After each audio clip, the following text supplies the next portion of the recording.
Hello nerds and welcome to Into the Wild, your favourite wildlife and conservation podcast where we look at all things, well, wildlife and conservation. This is a podcast of curiosity where we know we don't have all the answers. Oh, that's my co-host Nadia, by the way. Hi. But it doesn't really matter because we're here to learn and crucially listen to those who are affected by and closest to the issues that we as conservationists tend to pick over from our comfy living rooms. So strap yourselves in, open up your lugholes, grab a brew and join us as we geek out over nature, share our love for wildlife, rarely take ourselves seriously, all whilst learning. Oh, and we sometimes swear.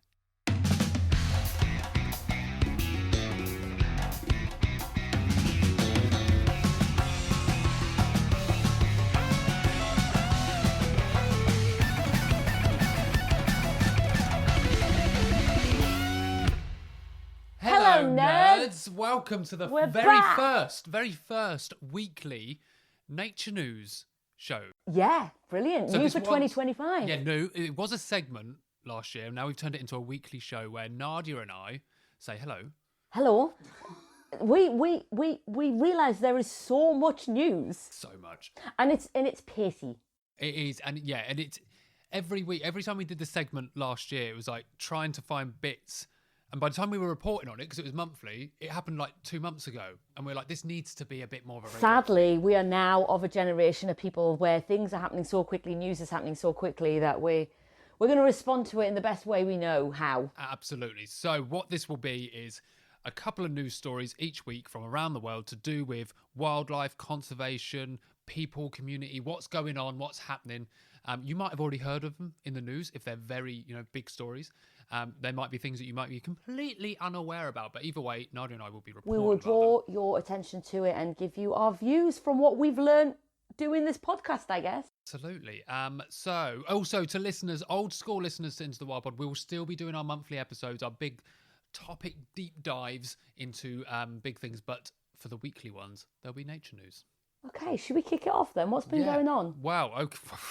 What hasn't been going on? Welcome to January 2025, and the old climate crisis is I feel showing like its symptoms We once just again. screeched into 2025. I know. let's And do you just know what? say. I'm going to apologise to every nerd listening now because we're going to be talking about the wildfires in LA. So if you've been doing a shit ton of reading about it already, and you Or- need a bit of a break, feel free to just skip forward a bit until we get to No, our don't next do that one. because we've got hot takes.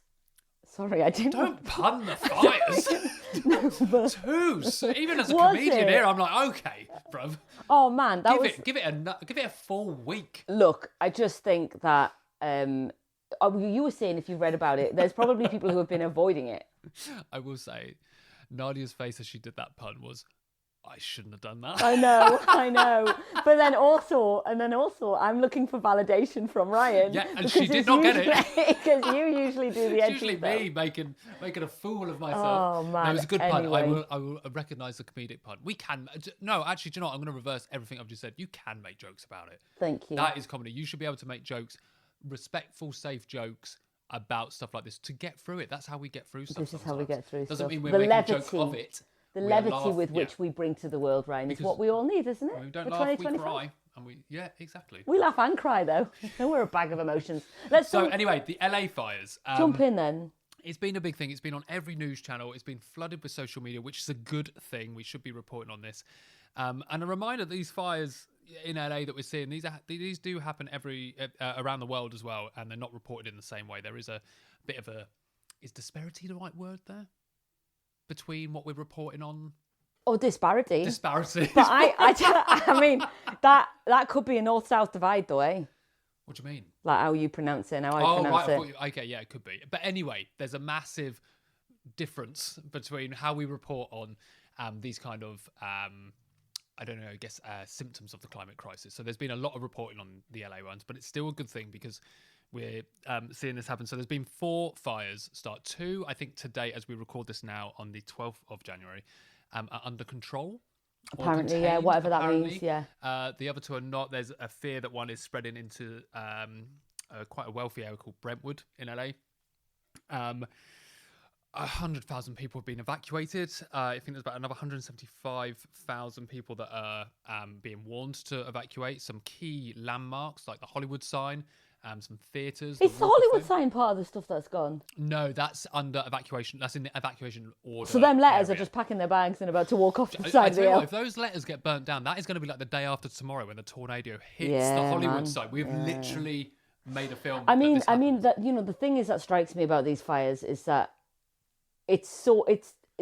we've kind of like done this in cinema already, right? Like we've done this kind of like the apocalypse will cometh when the impacts of the climate crisis or the impacts of human ignorance and greed finally reaches the crucible of Western society, which is, the places like LA, London, like these places that are like, we've created the problem, but are untouchable. But famous landmarks, this is what I mean. This is, everyone knows these areas.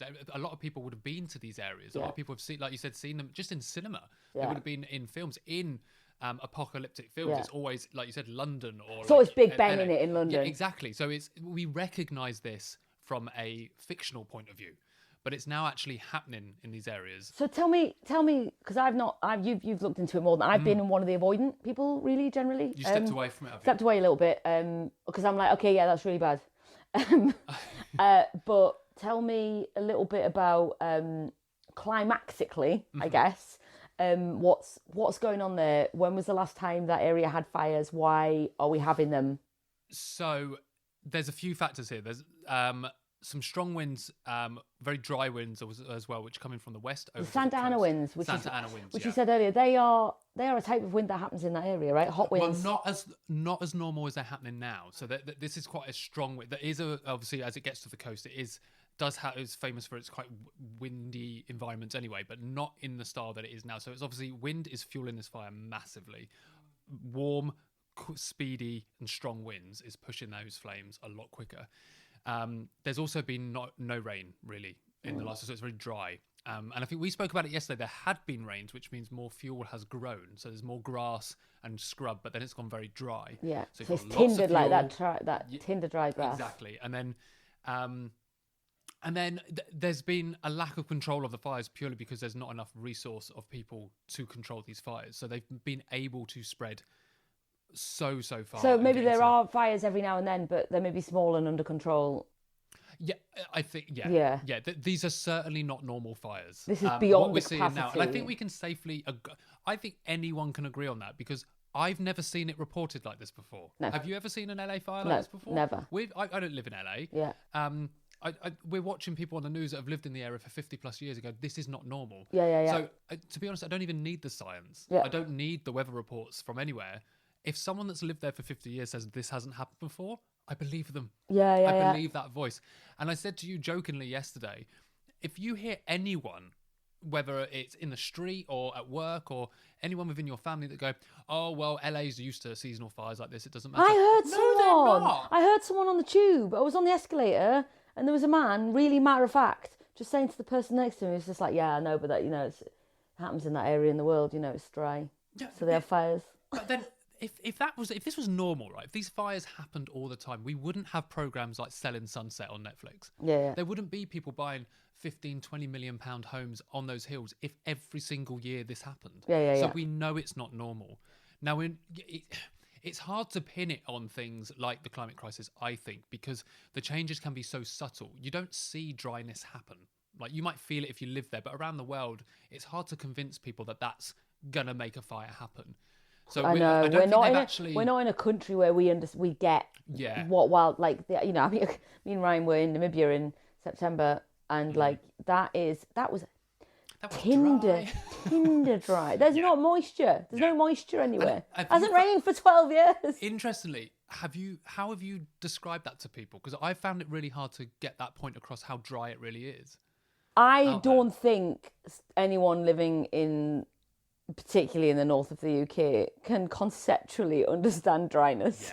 Yeah, it's just a in your head. So it's a weird one. They haven't found, as we record this, to my knowledge, found the actual cause of the fire, what actually started the fire. Yeah. But what we can say is the climate crisis has fueled the intensity of the fire because. Like I said, with the winds and the fuels and stuff like that. And the unseasonality of all of these different pieces being put together. So the extra strong hot winds and the kind of boom and bust nature of maybe the just not being regular rainfall kind of petering out of the rainy season so that it's a bit more damp than it would be. There's not fire breaks or wet mossy areas. I mean, I was actually chatting to you the other week, wasn't I, about like and maybe it's not comparable, but I don't know because I don't know the habitat, but like we definitely saw in the last few years down south in England in the summer of it, like it really getting like 2 or 3 months of hardly any rain, and the parched nature of the landscape, like the dry soil and the dry grasses and the fire risks that do exist, they still exist, right? Absolutely. But in areas where like there's beavers, for example, despite there being 2 or 3 months no rain, the landscape was able to hold some moisture. And semi-desert or semi-arid hot countries still have an incredible way of holding moisture, and whether that's in oases or areas like of just, you know, little bits with microclimate, like we've just lost that kind of nuance within an ecosystem. Absolutely. And so they can just run rampage. I'm just riffing and guessing and flexing. No, I don't know. Yeah, I mean, there's something else to hold on to, is that traditionally the land where we're talking about now was managed very differently to how it's managed now. So, and I'm not totally clued up on what those specifics of that management is, but we do know from hearing about the fucking LA is fucking burning. It doesn't matter, does it? You know, the death toll will go up, and you know, tens of thousands of people having to evacuate. What is, you know, one of the epicenters of like the modern world, I don't know, whatever that is. I think it's hit the wealth, and that's something we're not used to seeing. Yeah, the millionaires are like, oh shit. Yeah, when you've got celebrity film stars in tears because their houses have gone. I'm not saying damaged. I'm not saying, oh God, we've lost a couple of rooms. Like, your money couldn't look after that. Yeah, so it doesn't discriminate. The effects of this will hit everyone. Some people will be hit worse, absolutely, because of, you know, our systems of wealth and stuff like that. But with your material things, they will go. You've just seen, you know, whether you have a working class person in LA or a famous celebrity, the common factor there is both your houses are gone. Now, how you recover from that, yes, there's disparity there and people find it easier, but the reality is both your houses are gone. So we're reporting on this, which, you know, there's some links in the write-up of this episode from news articles and stuff like that and going on. But obviously it's a recent news story, so this is going to be changed all the time. So try to follow some climate activists on Instagram and stuff, just so you can see the most up-to-date information and things like that. So it's an ever-changing story. I know they're expecting these winds to continue for about another 3 days. So yeah, I mean, that will take us up to Wednesday, which is actually today as you guys listen to this. So yeah, it's scary stuff. You know, we hope that no more lives are lost. We hope that rebuild and recovery can happen quick. But yeah, I just kind of hope you guys are all right, because I know I've had a few cries over this over the last couple of days. So that's our first bit of nature news for 2025. Not a positive one. What have you got? Do you know what? A while back, you were just saying there's links in the podcast, and I really wanted you to stop there so I could go, speaking of links. Oh, are you doing a Lynx story? Well, I can't not do the Lynx story. Go on then, what you got? Well, as you'll all know, on the 8th of January, 2 lynx were spotted in the Cairngorms. A native that, you know, lynx were native to these lands until habitat loss and persecution meant that, you know, 500 to 1,000 years ago, we lost them as a species from the UK. And yeah, 2 were spotted in the Cairngorms. 2 were then captured. Another 2 were spotted. The 2 were captured. It's been very, very kind of like the last few days. It's like, what's going on? What's happening? Is it a rewilding attempt? Because we've been used to the last few years of beavers being reintroduced to and everyone's kind of just gone, that's kind of cool. Can we just do that with other animals?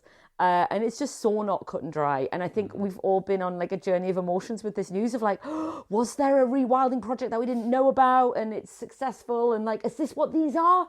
Oh, they're back. That's quite exciting. Or like, oh, maybe it's like a beaver scenario. Someone's just done it illegally, but actually it could work. And actually the slow, cold, hard hangover when you wake up in the morning and you realise what you've done the night before, the reality of the Cairngorms lynx. Are you suggesting alcohol was involved? Probably has hit home. And quite heartbreaking. I actually was just looking online. I mean, I've been reading it on WhatsApp groups and following it, like, hey, spotted, hey, captured, hey, more spotted, hey, captured. I've not really dug deep, and I've just done a little bit of reading into what's going on. And actually, the one thing that my heart actually can't take is I've been looking at photographs of these cats online, and they look like scared domestic cats, not terrifying. Leaving within 100 yards of the release site. They're not hunting, they're not exhibiting wild behaviour. The capture attempt was pretty much like, very quick. Here's some food, and they just walked into the cage. Sadly, one of them has died. These animals were released at one of the coldest snaps it recorded in recent history in the Cairngorms. If there had been, if this was a professional rewilding, there would have been probably 5 years of consultation of local communities. There would have been areas set up to release the lynx. One of the reasons why in Spain this year the Iberian lynx has been taken off the most danger list to secure is that they've had a lynx release program going on decades. I've been to one of those sites in Spain. The enclosures are vast. They live in these enclosures for a long time before they are slowly released. They are tagged and they are monitored. They are able to set up dens, learn hunting tracks and patterns in those areas so that they can survive. These animals were just kicked out into the snow. It's so amateur. It's so amateur and it's heartbreaking. The leading story at the moment, it is likely that these are pets that someone has got, can't no longer look after. That's the theory. It's looking less like a rewilding. It looked like, and I only read one report on this, and I don't know, I've not verified it anywhere else, but that they were found within 100 yards of some like hay, which looked like bedding, with some dead chicks, and weirdly porcupine quills, but that could just be hearsay. Heartbreaking that they didn't leave that area. They didn't leave that area. They're just like, when are they coming back? When are they coming back? Don't. Like the fox and the hound. Don't. And the debate goes on as ever. I'm actually just looking at something Amy Jane Beer was saying, which actually she knew a police officer whose role in the 90s was dealing with illegal exotic pets. Like there are lots of people with big cats that they probably shouldn't have. And, it makes sense that, people give up fucking beloved puppies and family dogs because they can no longer care for them. It stands to reason that an exotic pet might also reach that point of, I can't look after it. Where are you going to release it? A massive national park that used to have lynx. So that's what's happened though. So 3 of them are now in captivity. I'm not sure what's going to happen next. I've not seen any Rewilding Britain hasn't made a comment, I can't see, but the Cairngorms National Park are basically condemning this kind of behaviour. And I do understand the frustration of people working within the bureaucracy in the UK when it comes to wildlife restoration, habitat loss, or just like... It's a long process, it's slow, it's frustrating, But come on, the animal welfare must always come first. I mean, what's your take on it, Ryan? I think, and this story does back up what I'm about to say here, is that it rarely works. I mean, I know we're not saying that this is likely just someone that's dumped animals. It's not a rewilding attempt or a reintroduction attempt. However, focusing on that element of it, they rarely succeed, and they usually end with animal death or at best high levels of animal stress. Yeah, that's the best case scenario. There will always be a case study. I know we've got beavers in the UK that were illegally released, which have actually, quote unquote, done well. But I think there's an important factor here to go, how are we measuring success and how long are we measuring success for? Yeah. So are you measuring success by the following year they're still there? Or like you see a lynx and you're happy? Is that success? That the end of it? Yeah. But if you see lynx and they're still there, but a lot of landowners around want to go and kill them, is that a successful release? Yeah. So there's a lot of things to take. We live in a very complex world and society. So this thing is not just dump them in the wild and hope for the best. Oh. It's not going to work. There's a lot of social things you have to take into consideration. Yeah. Interestingly, I asked our Instagram followers what they thought in our stories. A lot of people came back with the same thing, going, the main takeaway was, this is not how it works. Otherwise, this is how we do it. Absolutely. So but I do also just the empathy of people that are like, I love wildlife more than anything. I care about it. I've got, as a British citizen, fuck all agency to care for the things that I love the most. And I get that. Yeah. Sorry about my swearing. But that kind of just like, you're sat there. People are used to it. You're sat there watching the world burn. your habitats, the kingfishers that you love, not having anywhere to fish because the fucking rivers are toxic. Yeah. I can actually really empathise with people that are like, I'm just going to fucking do something. I'm sorry. I'm a citizen of this planet. Yeah. That's who I am. I'm a human on this planet, and this is my wildlife. But don't do this. No. There's... And also the reality is, I mean, one of the things that me and Ryan have looked at time and time again, which it's kind of laughable because we talk to people from around the world, completely different case studies, and it's like the same thing comes. It's like, you know, you can have your idealist view about what you want to have, like whether it's like we need to put protections in place for elephants, or we need to make these animals sacred. It's like, yeah, but the people in the village are just going to kill it. Like whether you like it or not, what communities do in and around wherever there are releases matters probably more than anything. Yeah. And it's hard in the UK because of the way, especially in England, because of the way our land is. We don't have many community areas. A lot of it is private. So we have to take into consideration what these landowners want, and that goes against everything you and I believe in. Yeah, everything. However, they're the ones with the keys and the guns. I got the key. I got the gun. So if we don't, I know it breaks my heart. I can't even say it. If we don't listen to what they're going to do, we're sending animals to death. Yeah. So it's so frustrating. Yeah.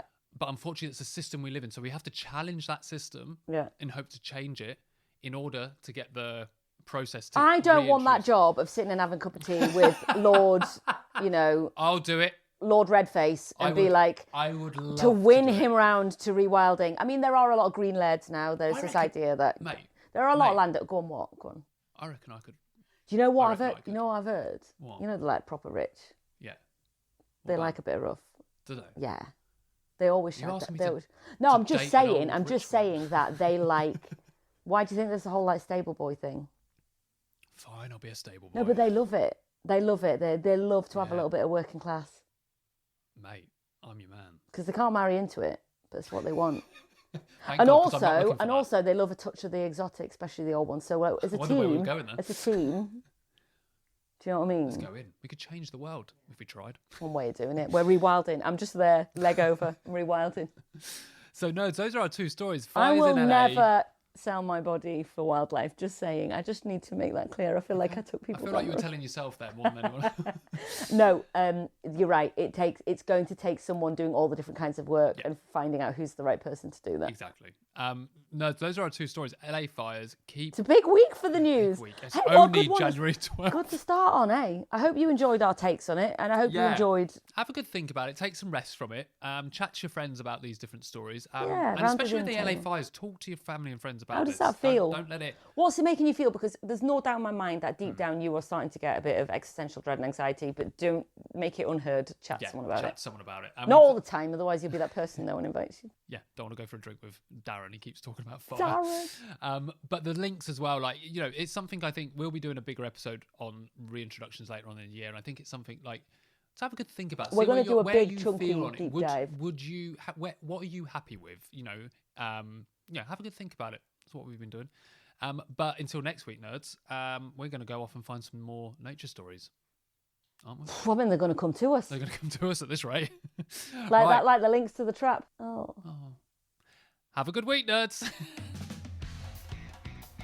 Thanks for tuning in to our weekly episode of Nature News Nerds. That was a mouthful to say. Don't forget to follow us on social media, Instagram and Blue Sky. Just search Into the Wild Podcast and you can find us on there. And if anyone does have any spare pennies and you'd like to chuck it to Into the Wild's direction, you can go on our Ko-fi site, www.kofi.com/Into the Wild Pod. The link is in the write-up of this episode. But until next week, look after yourselves.